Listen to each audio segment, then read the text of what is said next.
करते हैं खबरों की शुरुआत। महाराष्ट्र के शिरपुर में एटीएम चोरी की साजिश को पुलिस ने नाकाम कर दिया। पुलिस ने चोरों को फिल्मी स्टाइल में पकड़ा और वीडियो भी जारी कर दिया। रात के अंधेरे में चोरों की गाड़ी आगे आगे और पुलिस पीछे पीछे कई किलोमीटर तक ये भागम भाग चलती रही और फिर पुलिस को गच्चा देकर चोर फरार हो गए। मौके से पुलिस को पिकअप वाहन, मोबाइल फोन और फास्टैग बरामद हुआ। इन सुरागों के आधार पर पुलिस ने 2 आरोपियों को हिरासत में ले लिया और अब इनकी खातिरदारी करेगी। पुलिस को महाराष्ट्र के शिरपुर में एक आदमी का फोन आया था कि बैंक ऑफ बड़ौदा के एटीएम में 3 चोर घुसे हुए हैं। पुलिस तुरंत मौके पर पहुंची और चोरों का पीछा करके उनको पकड़ लिया। बिहार के नवादा से एक ऐसी घटना सामने आई जिसने हर किसी को हैरान कर दिया। यहां एक बहू ने अपनी ही सास की हत्या के लिए 50,000 रुपए की सुपारी दे डाली और जिसे सुपारी दी वो उसी का भांजा था। नवादा पुलिस के गिरफ्त में 4 आरोपी हैं। इसमें मुख्य आरोपी सोनी कुमारी है, जिसने अपनी 65 साल की सास सावित्री कुमारी की हत्या करवा दी। इस हत्या के लिए सोनी ने अपने भांजे लकी से 50,000 रुपए में डील फाइनल की थी, जिसके बाद लकी ने अपने दोस्तों की मदद से सावित्री की हत्या कर दी। उनकी सास नवादा का घर व जमीन बेचना चाहती थी तथा पति से प्रत्येक माह आधा वेतन लेती थी तथा अन्य कारणों से वह सासू सावित्री देवी से तंग आ चुकी थी। सावित्री देवी की हत्या 22 नवंबर को हुई थी। लकी और उसके साथियों ने इस वारदात को इस तरह अंजाम दिया कि यह घटना डकैती की तरह लगे, लेकिन जब पुलिस की जांच शुरू हुई तो सोनी कुमारी का चेहरा बेपर्दा हो गया। उत्तर प्रदेश में नीले ड्रम के बाद अब नीले बक्से वाला हत्याकांड सुर्खियों में है। यहां एक रिटायर्ड कर्मचारी ने अपनी गर्लफ्रेंड की हत्या कर दी और उसके शव को नीले बक्से में रखकर जला दिया। राम सिंह रेलवे से रिटायर हो चुका था।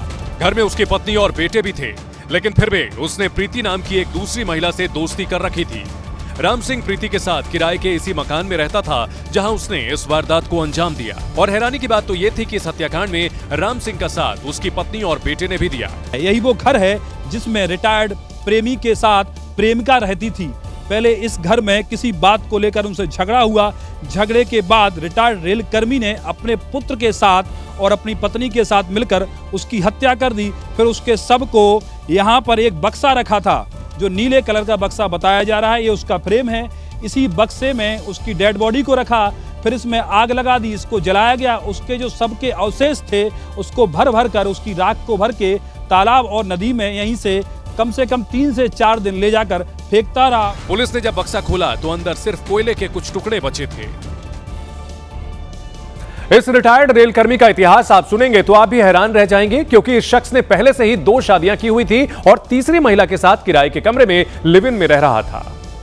खंडहर जैसे इसी मकान में ऐसी साजिश रची गई कि पूरे इलाके में सनसनी फैल गई। राम सिंह नाम के शख्स ने नीले बक्से में जो साजिश रची, उसने नीले ड्रम वाली कहानी को भी फेल कर दिया। ये कोयले के निशान जिन लकड़ियों से जलाए, वो लकड़ियां भी दिखाते हैं कि यहाँ पर लकड़ियां रखी हैं।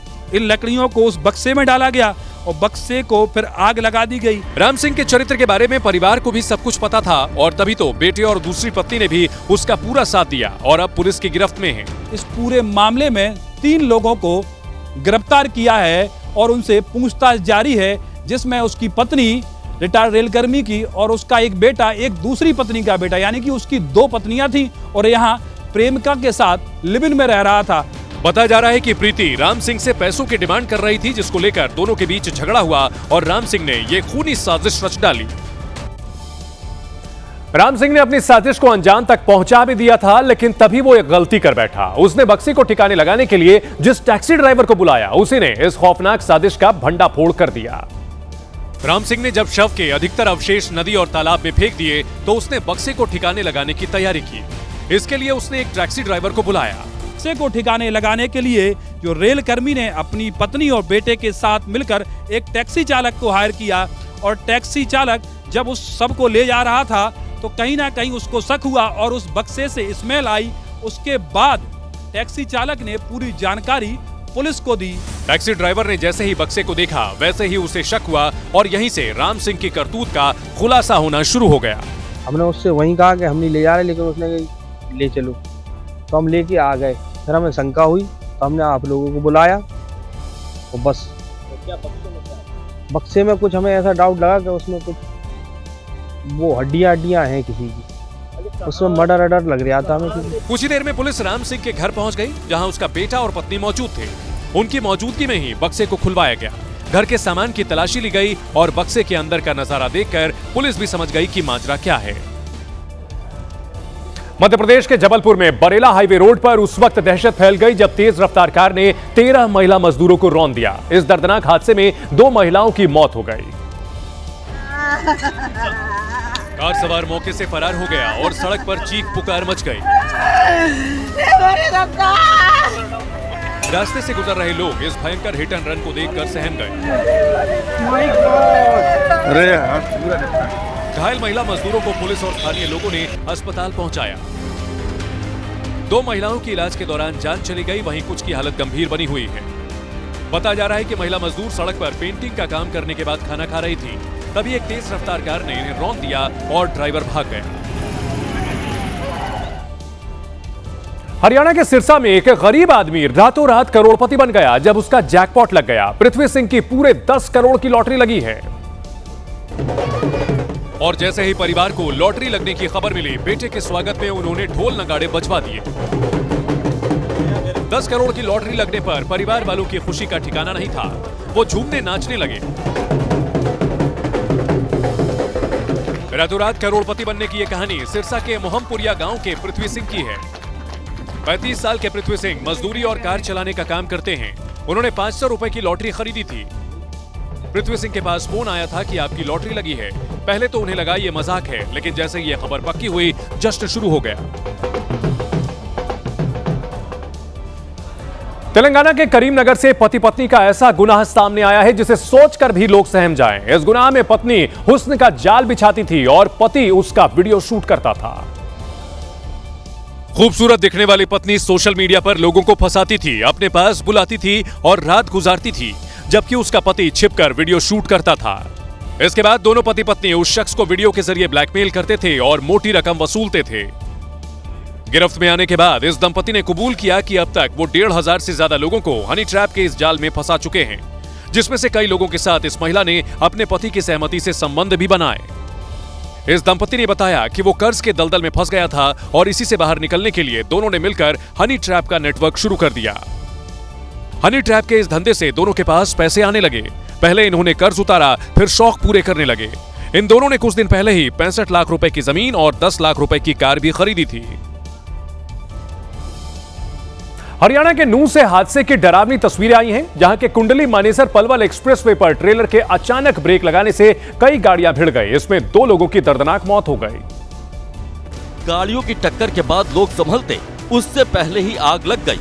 आग की तेज लपटें और धुआं हर तरफ फैल गया। 2 लोग वहीं जलकर मर गए। 5 गाड़ियां आग की चपेट में आ गईं। सड़क पर अफरा तफरी मच गई। सूचना पर पुलिस और दमकल कर्मी दल बल के साथ पहुंचे, लेकिन जब तक आग बुझी, सड़क पर दौड़ती गाड़ियां कबाड़ में तब्दील हो चुकी थीं। चश्मदीदों के मुताबिक 2 ट्रेलरों ने अचानक ही ब्रेक लगा दिया। तभी पीछे से आ रहा कंटेनर और 2 ट्रक उससे टकरा गए, जिसके बाद यह भीषण हादसा हो गया। अगर आप सेकंड हैंड कार खरीद रहे हैं तो यह खबर आपके लिए देखना जरूरी है, क्योंकि आपकी चोरी हुई कार भी आपको मिल सकती है और आपको कोई चोर पुरानी गाड़ी बेच सकता है चोरी की हुई, क्योंकि दिल्ली पुलिस ने गाड़ियां चुराने वाले गैंग का पर्दाफाश किया है। ये वही चोर हैं जिन्होंने दिल्ली में कई इलाकों में लग्जरी गाड़ियां चुराकर लोगों की नींद उड़ा रखी थी, लेकिन अब पुलिस इनकी अच्छी खातिरदारी करेगी। पुलिस ने जिन 3 चोरों को गिरफ्तार किया है, उनके पास से 16 महंगी गाड़ियां बरामद की हैं। चोर दिल्ली, पंजाब और हिमाचल प्रदेश में लग्जरी गाड़ियों की चोरी की वारदातों को अंजाम दे रहे थे। ये गैंग गाड़ियों के नकली दस्तावेज तैयार कर उनका फर्जी रजिस्ट्रेशन करवाते थे और फिर बाजार से 60 से 65% सस्ते दामों पर बेचते थे।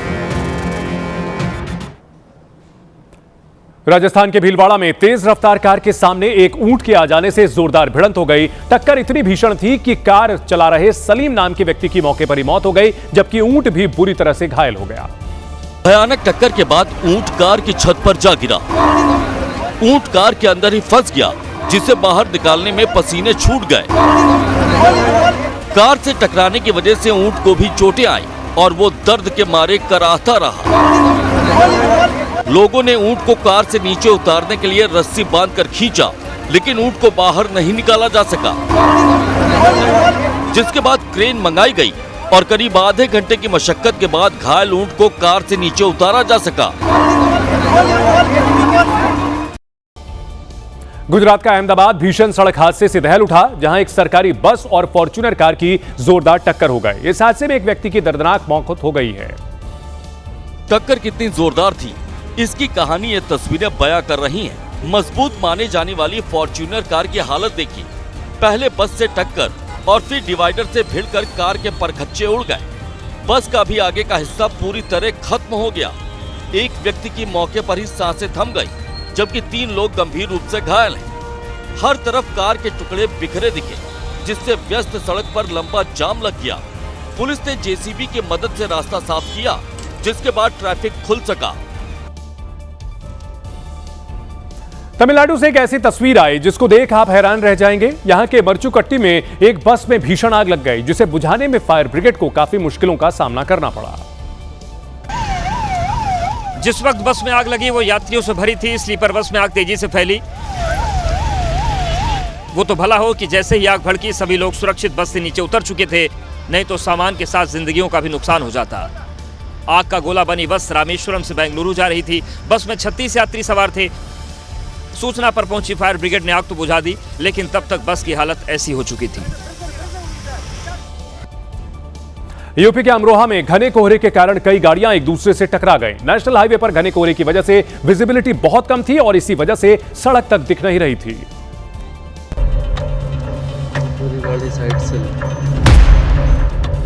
नतीजा ये हुआ कि 10 से ज्यादा गाड़ियां एक दूसरे को टक्कर मारती चली गई और वहां चीख पुकार मच गई। भयानक टक्कर के बाद सड़क पर तो गाड़ियां बुरी तरह एक दूसरे से फंसी दिखाई दी। कोई कार ट्रक के पीछे जा घुसी थी तो कोई बस कार से टकराई थी। इस भीषण हादसे के बाद नेशनल हाईवे 9 पर तो चारों तरफ गाड़ियों का मलबा ही मलबा दिखाई दे रहा था।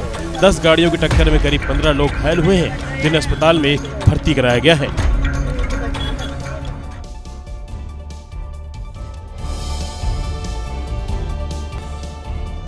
महाराष्ट्र में नगरपालिका चुनाव के नतीजे तो आ गए, लेकिन बीएमसी में मेयर किसका बनेगा, यह सवाल अभी भी बाकी है। डिप्टी सीएम एकनाथ शिंदे ने कल ही अपने सभी पार्षदों को 5 स्टार होटल में भेज दिया था। आज वो खुद होटल पहुंचे और अपने पार्षदों से मुलाकात की। चर्चा है कि मेयर पद के लिए शिंदे 2.5 साल वाले फॉर्मूले की मांग पर अड़ गए हैं। ये एकनाथ शिंदे की शिवसेना के जीते हुए पार्षद हैं, जो मुंबई के ताज लैंड्स एंड होटल में रुके हुए हैं, या ये कहिए कि रोके गए हैं।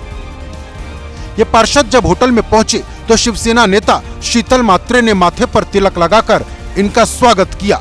उधर उद्धव गुट कह रहा कि शिंदे ऐसा इस वजह से कर रहे हैं क्योंकि उन्हें बीजेपी से ही खतरा है। एकनाथ शिंदे जी ये समझ गए हैं कि जो उनके 29 कॉर्पोरेटर हैं, उनको सबसे पहले भारतीय जनता पार्टी उनके पीछे पड़ेगी। एकनाथ शिंदे का हर विरोधी उनको बीजेपी से बचकर रहने की सलाह दे रहा है। अब यह होटल में जा रहे हैं सभी उन्हीं के लोग, क्योंकि ये तो उनको मालूम है कि ये तोड़ते हैं, खरीदते हैं, निचोड़ते हैं, फिर इनको कहते हैं कि अच्छा ये कर देंगे, वो कर देंगे। दरअसल बीएमसी में बहुमत का आंकड़ा 114 का है और शिंदे के पार्षदों के बिना बीजेपी यहां अपना मेयर नहीं बना सकती। यही वजह है कि सस्पेंस बढ़ता जा रहा है और शिंदे की साइलेंट रणनीति कई सवाल खड़े कर रही है। एकनाथ शिंदे अगर बीजेपी का मेयर बनवाने के पक्ष में होते तो रिजॉर्ट पॉलिटिक्स का ये चैप्टर शुरू ही नहीं होता। अब पूरी मुंबई की नजरें बांद्रा के इसी आलीशान होटल पर आकर टिक गई हैं, जहां से तय होगा कि बीएमसी का अगला मेयर कौन बनेगा। जो 29 पार्षद है उनको इसी होटल में फिलहाल रखा गया है। श्रीकांत शिंदे लगातार इस चीज का नेतृत्व कर रहे हैं। अब देखना होगा कि क्या कुछ स्थिति मेयर के पद को लेकर भी सामने आती है। सवाल ये भी है कि शिंदे अपने पार्षदों को बीजेपी से बचा रहे हैं या फिर उद्धव ठाकरे से, क्योंकि नतीजों के बाद उद्धव ठाकरे ने ये जो कहा था उसने भी महाराष्ट्र की तपिश बढ़ा दी है। अपना महापौर व्हायला पाहिजे याचं स्वप्न आहेच आणि बघू देवाच्या मनात असेल तर तेही होईल। कांग्रेस भी कह रही है कि शिंदे ने अपने पार्षदों को कैद करके रख लिया है ताकि दूसरे दल से बचाया जा सके। जब तक एकनाथ शिंदे के पार्षद मुंबई के होटल में रुके रहेंगे, तब तक बीएमसी के मेयर को लेकर सस्पेंस बना रहेगा। इस बीच उद्धव गुट के बड़े नेता संजय राउत ने यह कहकर हलचल बढ़ा दी है कि वो उसी होटल में नाश्ता करने के लिए जाने वाले हैं जहां एकनाथ शिंदे के पार्षद टिके हुए हैं। संजय राउत ने यह बयान एक प्रेस कॉन्फ्रेंस के दौरान दिया। हमको वहाँ कुछ दोस्तों को जाना है, लेकिन हम जाएंगे और वहाँ गड़बड़ हो जाएगी, फिर भी हम जाएंगे। संजय राउत की बातों से लगा कि उद्धव गुट भी शिंदे के पार्षदों के होटल से बाहर आने का इंतजार कर रहा है। मुख्यमंत्री ने आदेश देना चाहिए पुलिस आयुक्त को कि वो जो कई खाना बना है ताज होटल में, वो जाकर ताला तोड़ दो और जो डर के मारे जो 29 लोग वहाँ बंद करके रखे उनको छोड़ दो। उद्धव गुट तो ये भी कह रहा है कि शिंदे खुद नहीं चाहते कि बीएमसी में बीजेपी का मेयर बने। संपर्क में तो ऐसे बहुत से लोग हैं, कौन चाहता है यहाँ बीजेपी का मेयर बने? एकनाथ शिंदे भी तो नहीं चाहते ना।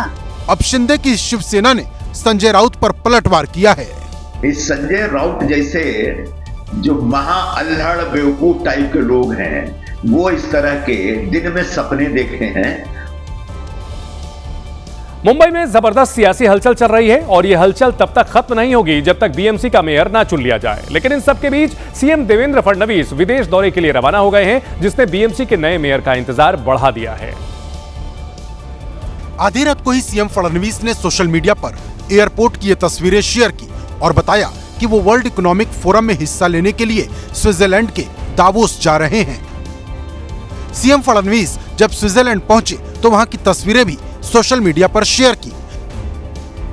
इससे पहले जब वो शनिवार को पुणे में थे तो एकनाथ शिंदे के 2.5 साल वाले संभावित फॉर्मूले पर जवाब भी दिया था।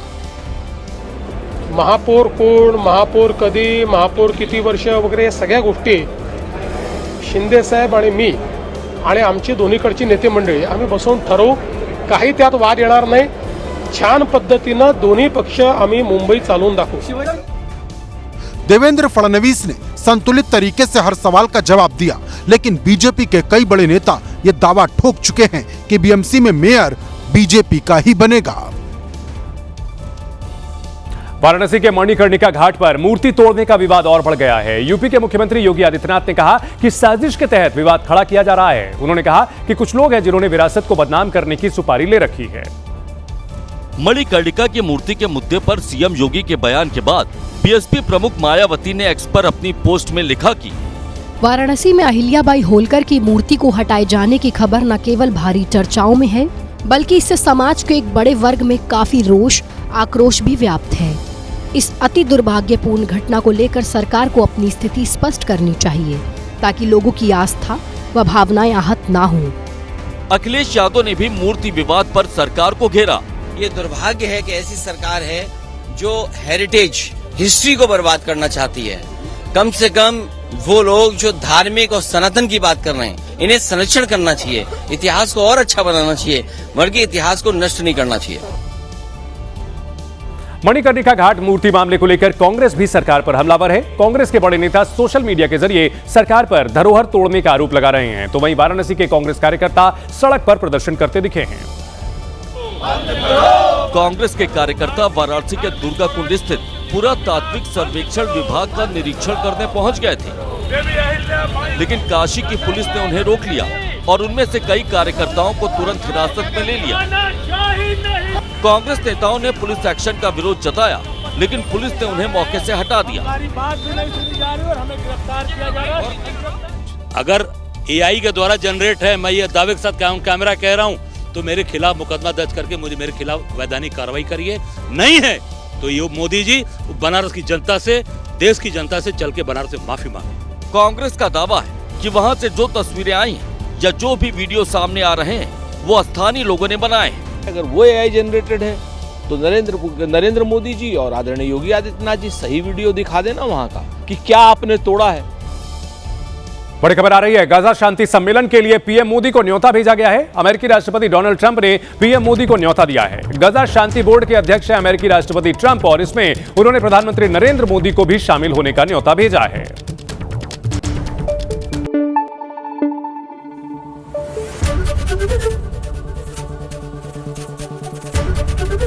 एबीपी न्यूज आपको रखे आगे।